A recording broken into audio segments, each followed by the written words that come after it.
forms of austerity: fiscal, industrial and monetary.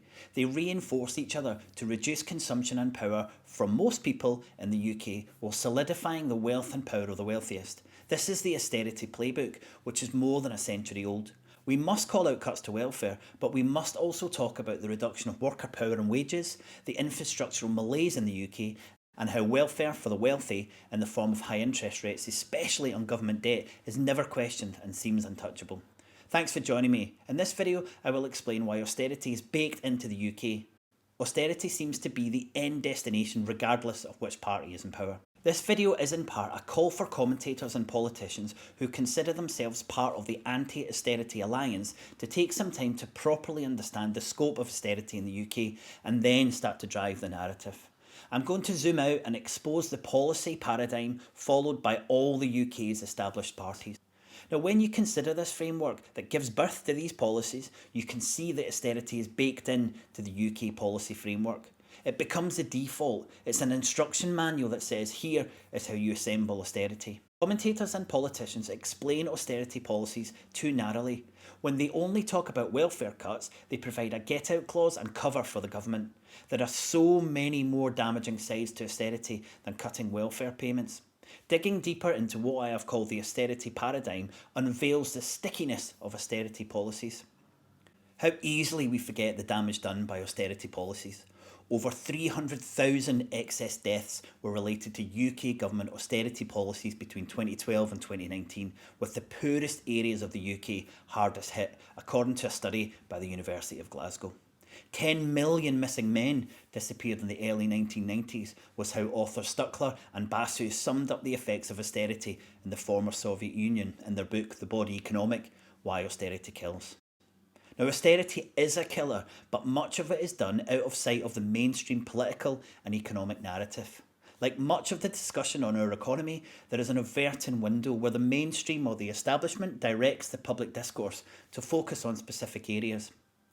Now, cutting benefits is a noisy, look over there element of austerity. Most commentators and opposition politicians focus on this particularly painful element of austerity. Now, the austerity narrative is controlled by limiting the scope of the discussion and a general lack of understanding about the depth of austerity, its history and its support structure within the UK state. Now, this is not to downplay the part that comes to light. Reducing direct welfare payments to these most vulnerable comes at a huge human cost. But the averting window is fixed over this one element of austerity. This ensures that we discuss things like, should we means test benefits? How much should a benefits cap be? And why do people need these benefits anyway? Now, it's easy to shift the debate and thereby shift the focus of the entire austerity project. But all the other parts of the austerity agenda are hidden away. So too is the overall policy paradigm that ensures austerity policies, the main focus of this video. So in summary, we're allowed to openly discuss only some austerity policies, and we cannot examine the framework from which they emanate. Now, at this point, you must question why the left allows this narrative to be forced upon them. Is it because they don't really seek the change they say they do? Or is it because they want to be heard and playing along is the only way to do that?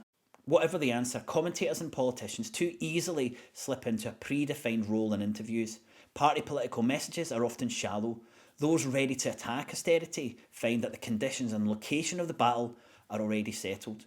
We need a fuller idea and a picture of the reasons behind austerity. In her book The Capital Order, American economist Clara Matee argues that austerity is and has always been the protector of capital. Without a doubt that austerity is the go-to policies of governments across the globe, and it's so structural to the economy that we barely even see it.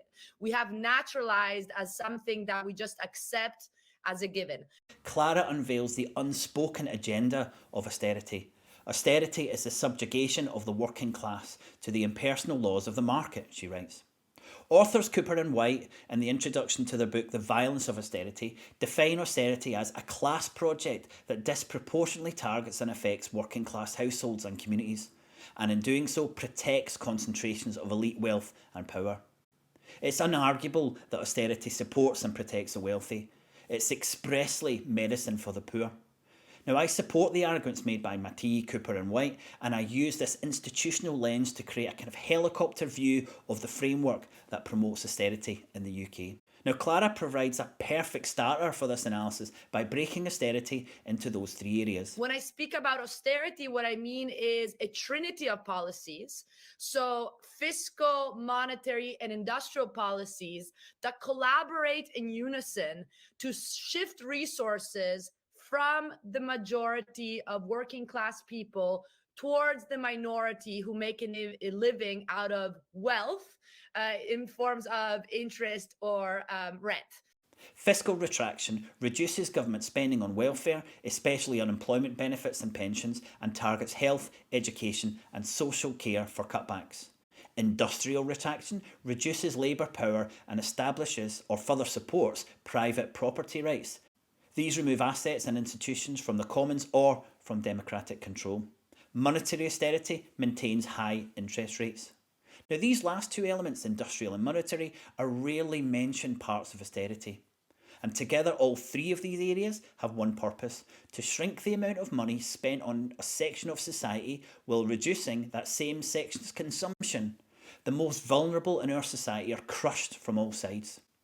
Now, you can see this as capital versus labour, or the 1% via the 99%. What is clear is that austerity deliberately targets the most marginalised in our society. To explain this, I will examine the policy framework adopted by every mainstream political party in the UK. This framework explains why the Labour Party is mirroring Conservative austerity.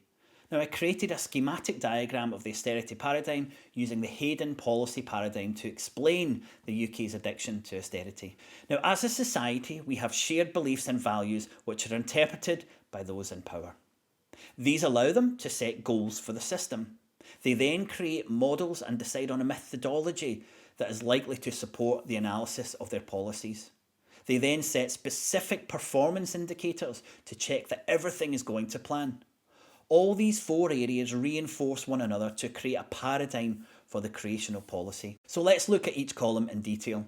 Our policy framework is structured on orthodox or neoclassical or neoliberal economic beliefs. Now, apart from the late 40s to the early 70s, this has always been the basis for policy making in the UK. Now, you can summarise these beliefs as follows: the primacy of the market, efficiency, not efficacy or justice, as a primary economic driver, price is a controlling factor, growth is always good, and economics is seen as an objective science. Now, these can be considered the founding assumptions, the steering wheel of the paradigm. Everything that follows is based on these assumptions, which are unchallengeable in this paradigm. Now, these assumptions form the basis for the general policy guidance.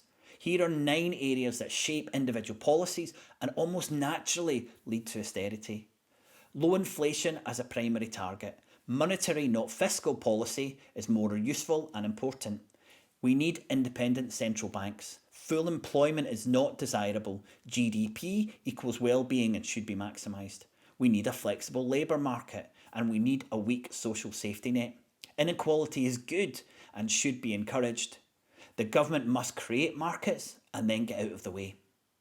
Now, with these general themes now set, we have to choose a way of understanding if the policies are acting within these confines. By this stage, we have set the scene for a very particular type of economic narrative.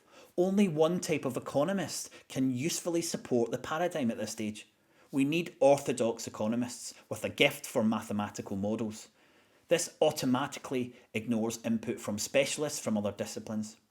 So we must use certain models with their underlying assumptions, which must match the driving assumptions in the initial column. We're on a fast-moving train by now, and it's impossible to get off. Finally, we have to measure our success. So, GDP as a primary performance indicator. We have a rate of inflation that we must match. We create proxies for unobservable economic criteria, and we set fiscal rules. Results using these measurements give us success. Have we increased GDP? What was the inflation rate compared to the target? Have we kept to our debt and deficit targets? Now, this is the framework under which all policies are made at the central government level. This is also similar at the regional and local levels, but the ability to dramatically alter the economy rests with the central government. That's Westminster in the UK. By now, I hope you can see how natural austerity policies become, taking each in turn. Fiscal austerity is justified as we do not need a social safety net and full employment is not desirable. Monetary policy, changing the interest rate, should do all the heavy lifting. If we have fiscal targets to meet, then government spending on welfare must fall. With industrial, that's justified by the preeminence of the market. If we have a minimum wage, it must be as low as possible. Bullshit jobs, those with no meaningful contract or benefits, should be encouraged. And finally, monetary austerity means high interest payments are paid to those with cash to lend. This fits in with monetary policy dominance and also a belief that inequality spurs individuals and that only the wealthy have savings. You can see how this system is designed to create austerity in all of these three areas. Now please take some time to study this paradigm. Consider how easily the framework naturally supports any austerity policy. The institution, the policy framework in the UK, controls the policies that emanate from central government and then delivered by subnational and local governments. If we want to avoid austerity policies, we must first be aware of this institution. We then must expose it and explain it. Only then can we start to understand and challenge austerity. Now, I hope by now you understand the framework that we all must fight against and the challenge of changing it. Those foolish enough to think that austerity would disappear when a Labour government took charge did not consider the institution of policy formation in the UK. As Donella Meadows, one of the founders of Systems Dynamics, said, putting different hands on the faucets may change the rate at which the faucets turn, but if they're the same old faucets, plumbed into the same old system, turned according to the same old information and goals and rules, the system isn't going to change that much.